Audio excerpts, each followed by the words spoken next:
Hey folks, Steve here with a special review video for you today. We're going to be taking a look at my review for Case Yellow 1940, the German Blitzkrieg in the West, game designed by Ted Raicer. Now, this review is going to be based on my solo playthrough of Scenario 1 and Scenario 3 of this game, which are the historical scenario and then a what-if scenario. If you'd like to watch the detailed video coverage of those playthroughs, you can check those out on my channel. If you're watching this video via the Board Game Geek page, I did not spam the Board Game Geek page for this game with every single video linked on the page in the viewer, just because I don't want to overflow that whole thing. So if you are looking to see more than just the videos posted to Board Game Geek, again, they're on my channel, so you can check that out on the YouTube channel. All of those videos are recent. They're also part of the Dark and Deadly playlist that I have there on the channel. And I should say, consider this game a part of the Dark and Deadly series. That's sort of a moniker, Dark and Deadly, that I've given to the series. This is the series that has the Dark Valley, the Dark Sands, the Deadly Woods, and so on. And so this game came out originally in, I think, 2011, and it predates the Dark Valley by a couple of years. And I consider it a part of the series because it has very similar mechanics. It uses chit pull, governing when a side goes and whether they do movement or combat. And much of the design, I guess, philosophy is shared. It was only that the Dark Valley got really popular and helped spawn the series. But to me, this is really the proto Dark series game. And so I like to include it in the set. So what we'll do in this review video is we will have a detailed look at the mechanics in the middle part of this video, and then we will save the last 10 minutes or so for my final thoughts and sort of actual review what I thought of the game. So if you want to skip that, there will be a transition that will tell you what the timestamp is to skip to if you just want to hear the afterthoughts and general opinion of the game. If you are interested in seeing the details of how the game works and some of the components, and you don't want to watch all the video coverage that I've done elsewhere, then the next part of the video will be for you. So yeah, let's take it from there and take a closer look at the game.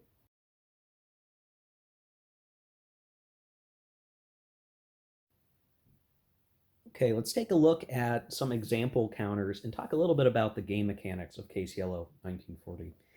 The game is obviously involving the Germans invading the Low Countries and France in 1940, and so you will have obviously some German units, you're going to have some French units, you're going to have these green Belgian units, you're also going to have, for some limited time anyway, some of these orange Dutch units in the Netherlands. And what will end up happening is at any given time you'll be moving units and doing the typical attack stuff, right, in a war game. Nothing too crazy there. We do use a hex map, so you're going to see that there's different terrain out there, right? There are forests, there are hills, there are rivers, and there's different kinds of rivers here. So I'm kind of zoomed into this central area of the map where there are minor rivers. There are also major rivers, and then there's also the Rhine, though the Rhine will not typically matter a whole lot in the game in most of the scenarios. Excuse me. Now, the counters are a little bit different than your standard, where you might assume that the numbers shown on the counters are attack, defense, and movement. Instead, the first number is a strength rating, which will be the same as attack and defense. It will be the same. So this French core here is a strength 5 on attack or defense. The second number is a tactical rating, and that's actually very important to this game. It will differentiate itself from other games in the series or other chit pool war games in that is a rating that sort of governs the doctrine or the capabilities, the skills of the unit, where the strength rating might be considered more like a firepower derived number. But this tactical rating governs a whole lot in the game. The higher, the better. So the highest I believe the game has is a 5 on some of the German units. The Allies will tend to range from a 1 or a 2 or a 3 or even a 4. I think the 4 is the highest that I've seen on an Allied unit. So in this case, we can see that these base units here have equal tactical ratings. This German corps has a 3, this French corps has a 3, this mechanized cavalry has a 3, and these divisions have a 3. But you'll often find that the panzer units are going to be, panzer divisions, I maybe should point out, are going to have the higher numbers. So you can see this panzer division has a 5, 5, 6. So 5 strength, 5 tactical rating, 6 movement points. The yellow indicates that they are motorized, and the or that will matter for a few game mechanics. One, allowing them to do combat on a move action, and this also ties into certain victory conditions where, to represent the sort of breakthrough into France, the Germans will often want to be getting these units with the yellow and red signed movement factor off map into the rest of the country. Now, you do also have some motorized infantry that also have those values. They're not as strong as the panzer divisions, obviously. Now, what you should notice is that the units do have your NATO symbol designations for what kind of unit they are, infantry versus armor, with the sort of track oval. But they also have the size designation. So here is a division, this is a corps, this is a regiment. This will matter for stacking. Generally, you can have a corps and a division, but I believe that you can't have a motorized division with a corps. So there's a little bit of special logic in the rules you have to watch out for to make sure that you're stacking correctly. Generally, your panzer divisions will be able to stack together, and in general, those guys will be able to stack just fine together. So, for instance, a common combination would be 2 panzer divisions stacked together. Quite a potent force in this game. Otherwise, there's a few other counter things just to look out for that matter. So you'll see some of these divisions have a yellow band on them. That means that that unit must be stacked with another like unit to project a zone of control. So in this case, we need these 2 German divisions together to have a ZOC into adjacent hexes. Units with a white band, like this here or this regiment, will never have a ZOC of their own. So you'll want to keep them paired up with an infantry corps or something else to make sure that you do project as a zone of control.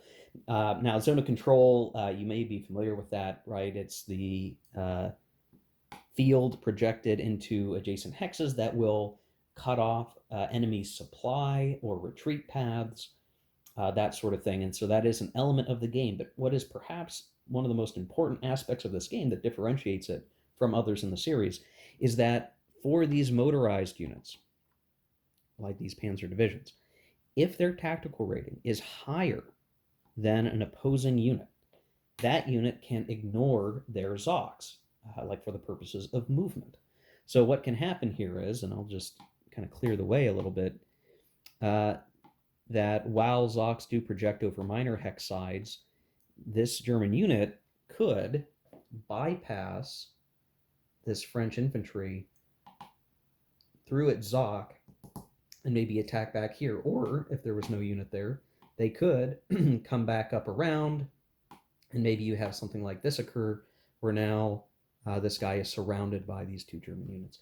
And that ends up becoming a really key component of your positions on the map and where your units are and what they can do, is looking at that tactical rating. The Allies can do similar things, but their tactical ratings tend to be lower overall, and it is really the advantage to the Germans to make some sort of breakthrough where at least there's not a unit standing there, and then working the way past them to create pockets or just to progress forward.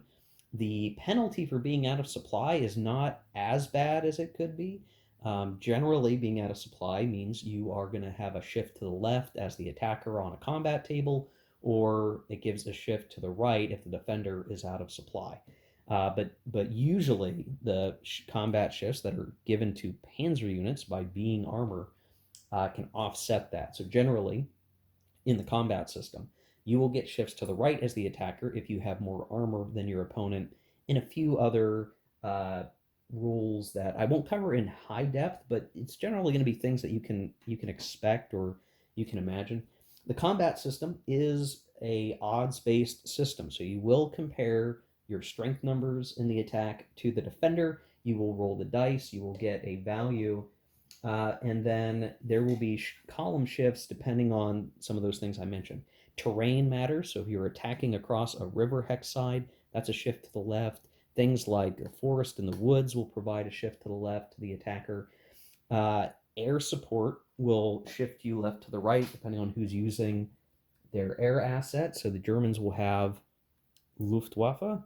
The Allies will have their own, though in a much more limited capacity on a regular basis. So you can see there's the air asset for France. There are some for the British as well, but still a relatively few number compared to the number of air assets the Germans get, which can be up to 6 in a given turn. So you'll be doing that. You'll be getting your combat results table, and you can sometimes get your typical like attacker loses a step, a defender loses a step, and then has to retreat, or the defender has to retreat 2 hexes. But what will tend to matter for the tactical ratings are there are a few combat results like BL1 or C for contact, which is usually a no effect in any other game, or an engagement result, which will look at the tactical rating of the stack or the units involved, and if the highest tactical rating on one side is better than the other side, that can sometimes mean that the side with the lower tactical rating will take a step loss where normally they wouldn't, or maybe both sides would take a step loss, but the side with the higher tactical rating gets to ignore a step loss and may even force a retreat. So, again, making sure you have good matchups between tactical ratings can be very effective in the combat system itself. Now, there's another mechanic for, first of all, supply is generally pretty easy. You just want to have a path from a unit clear of enemy units and Zocs off to a supply source, which will be somewhere in Germany for the Germans, or the west or south map edges for the Allies, or a channel port for the as an alternative. The other mechanic is attack supply. So this is something that these attack supply units are used for. There's one for the Allies, and there are 2 for the Germans here. They have their own movement rating, and they have a range associated with them. You can almost think of these like HQs. I think the idea of these basically evolved into HQs in the other Dark Series games, where if a unit is attacking and is not within the range of the attack supply unit, they actually suffer a shift to the left. So it does kind of tether your offensive most strongly to uh, some localization of or some adjacency to your attack supply units. They can only move once per turn, so there is a little bit of a logistics restriction element where if you're sending your panzers very far afield in enemy territory, they may be suffering being out of supply or being out of attack supply, but offset by the firepower of the armors that they're still potent. But the circumstances may change over time. And that at its core is the primary functionality of the units and how they interact on the map. There's a few other things that can happen, namely with when a panzer unit ends up next to a river crossing, like this connection is a river crossing, they can get a bridgehead marker. This is useful, and what it allows an attacker to do is ignore the river hex side. That can be pretty important because that is a whole shift to the left. So all these different elements kind of mix in together to determine what those combat results will be, or what you're going to have to worry about as the attacker or the defender to deal with your enemy. Now, at a higher level, the way that the game operates is the classic chit pool that other Ted Raicer games have leveraged, and that comes to the action chits. Now, the Germans will always have their standard chits, which offer movement or combat depending on what the German player decides to do. You are restricted to having 2 movements and 2 combats per turn, and the Germans will generally have 3 to 4 chits in a given turn. So they, if their chit gets pulled, they can pick: do I want to move or do I want to have a combat round? And that gives them a lot of flexibility. Depending on what scenario you're playing, the Allies uh, are either going to be in a state where they similarly have chits that are move or combat. This would be for scenario 3, the what if. But your standard historical scenario will have it where a given chit will either say move or combat, but it's just move. So you can see this as an example says move on one side, move on the other. If you pull this chit, you can only do a movement. And there's a combat chit, but likewise, you can only do combat with it. And it is a dramatic change between the two in scenarios. Your sides will play very different from one another. The allies will play very different between having it as one style versus the other.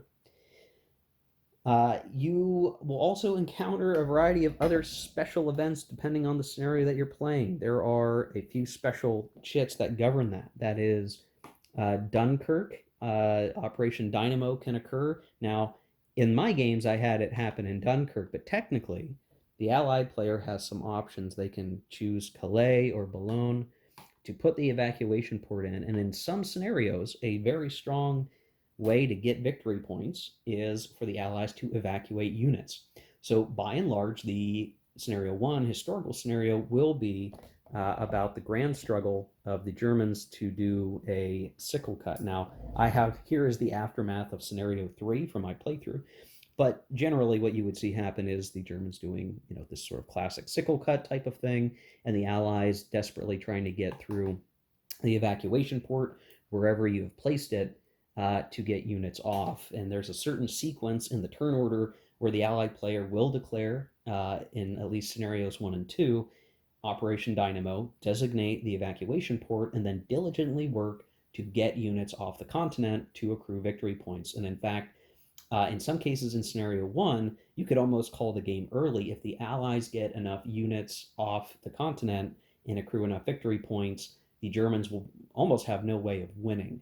Their restrictions in scenario 1 are to have over double the number of victory points as the Allies.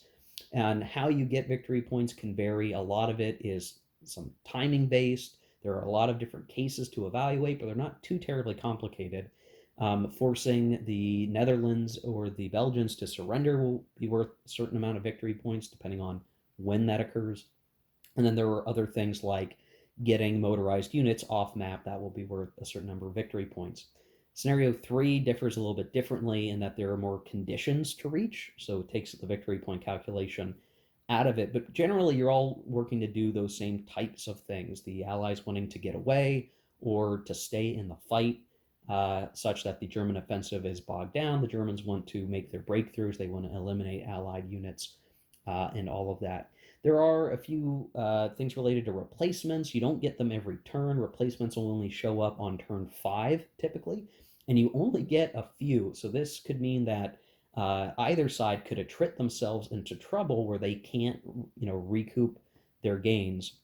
The replacement points for the Allies are for infantry and their armor units. They get usually 5 steps that they can replace. The Germans can only do that for infantry. There's a special mechanic called Panzer Refit, where the German units, German Panzer units, are taken off board, and a few turns later, they can receive a certain number of replacements and then return to the map to wreak their havoc.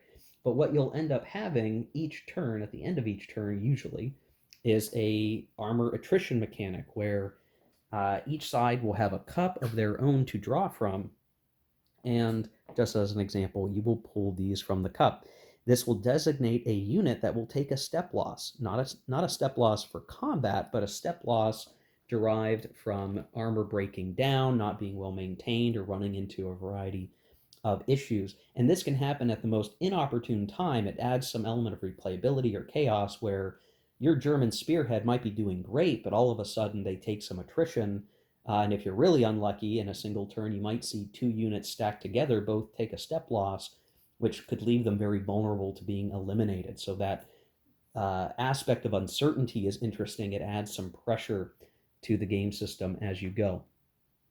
Uh, so generally, that I think that covers all the high level stuff. Now, you do have a number of player aids. So under certain circumstances, you have different things you're going to roll for. The Germans can use their Stuka air assets to do disruption, which will lower a unit's tactical rating in movement if they succeed. There's a table for bridgehead creation. There are some paratroopers that at the very first turn of the game, the Germans will be rolling to see if they land. That is really to help take the Netherlands, which you can see here, the remnants of some of that, dropping them behind the lines. If you understand the history, you know that was used quite effectively in the Netherlands to disrupt the Dutch response to invasion. Um, and yeah, I think those are all the big broad strokes of the game. Now, this isn't a replacement for reading the rule book or getting super in depth, but hopefully that gives you a sense of the mechanics of the game. If you'd like to see all of this in action, or at least see how they all relate together, you can watch my playthrough videos where I hit all of these things in a real sense, and you can see how these things come together in a game as the game progresses across the turns. Um, I guess okay. I missed one thing. There are also these refugee markers that represent the civilians retreating out of towns and cities. The Germans will get to place these in a town. You use this side. In a city, you use this side. And what this will mean is that in a town, that hex costs an extra movement point to enter as the allies. If it's this, it means the city and each hex around it uh, in the arrow directions pointed that way um, cost an extra one. So you can essentially create traffic jams by putting these refugee markers in certain places, and this will slow down the Allies' ability to move through this area, maybe to get to Dunkirk, maybe to reposition down in the south. And so that's another element of the German strategy that they have at their disposal to kind of help guide the game.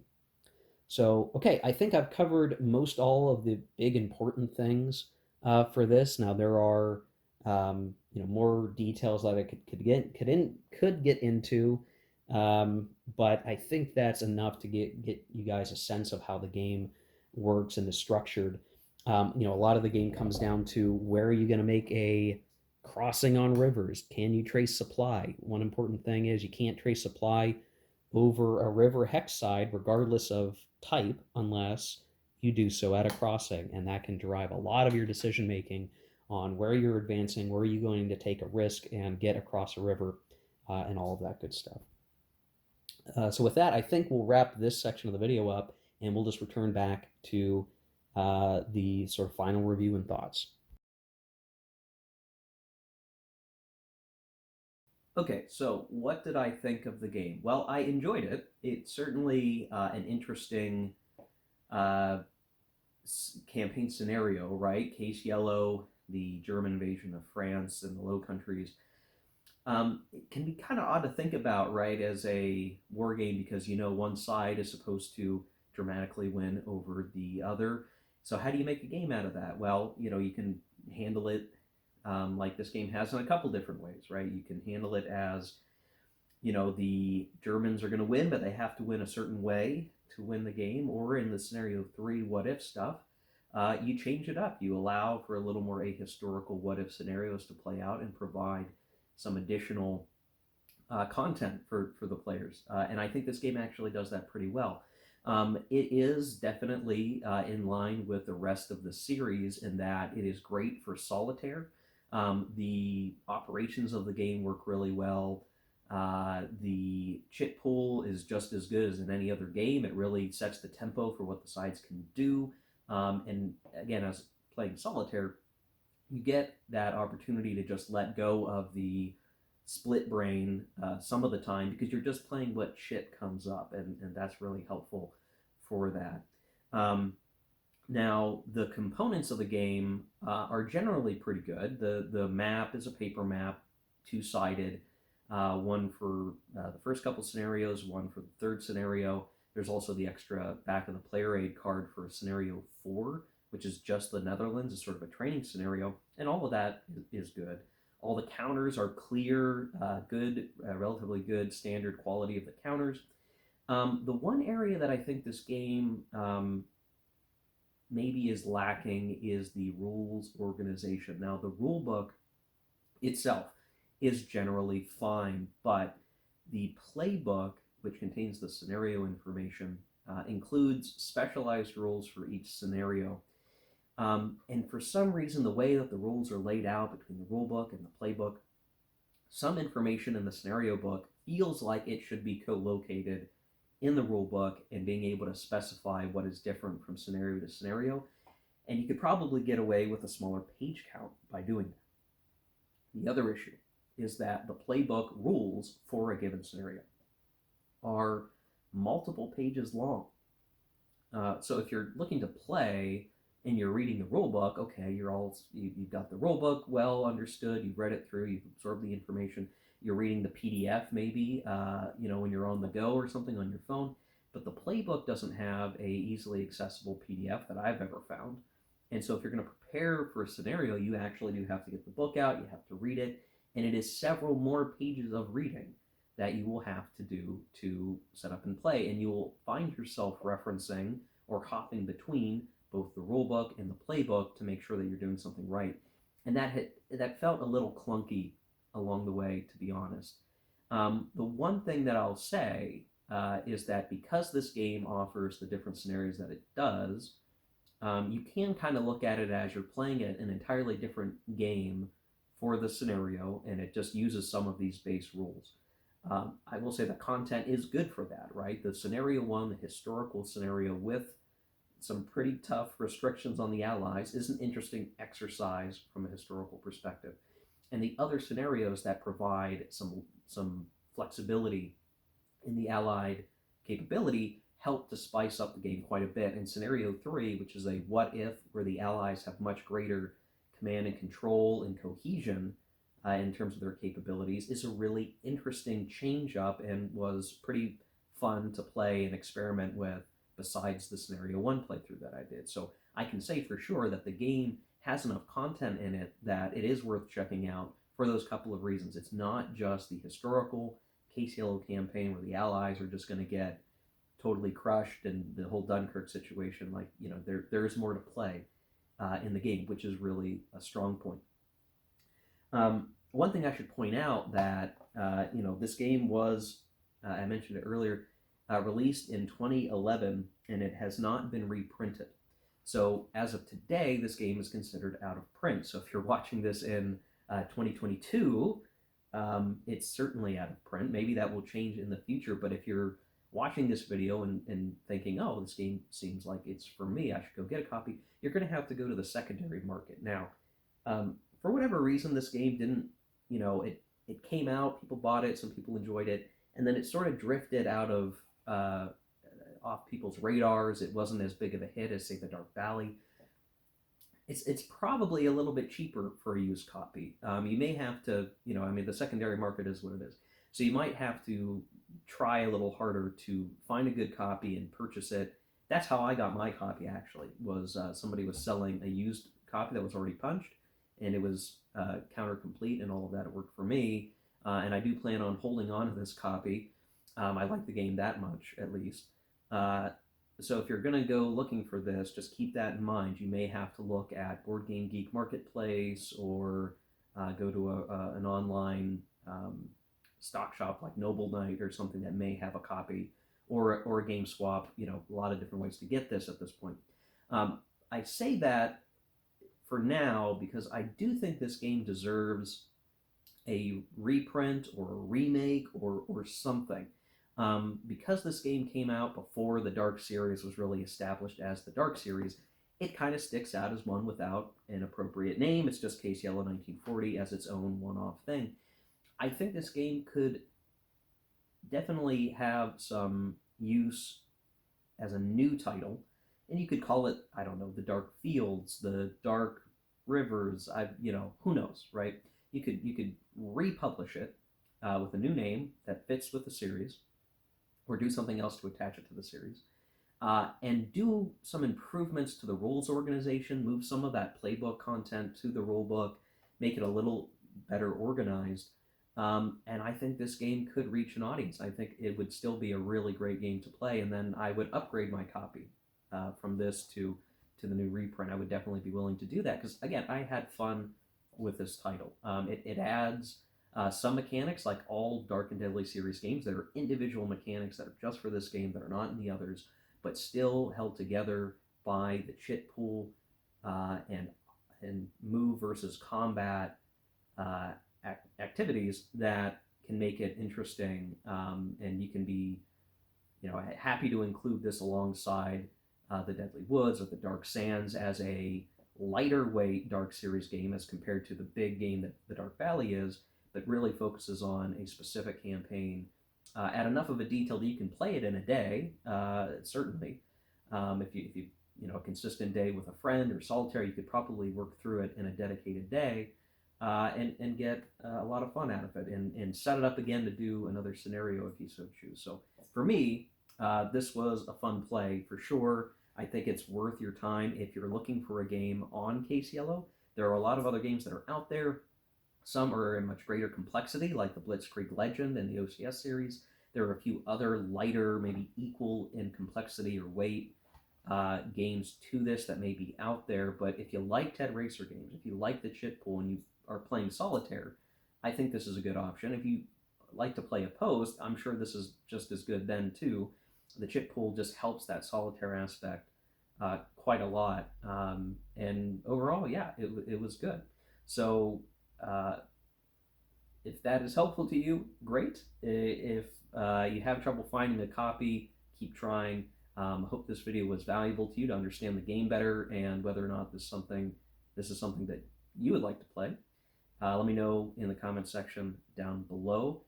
At this point, I've now played and reviewed all the Dark and Deadly series that have been released, at least with Ted Raicer as the designer as of 2022, which means I can start ranking these guys. Maybe that'll be another video soon. It'd be fun to do for sure.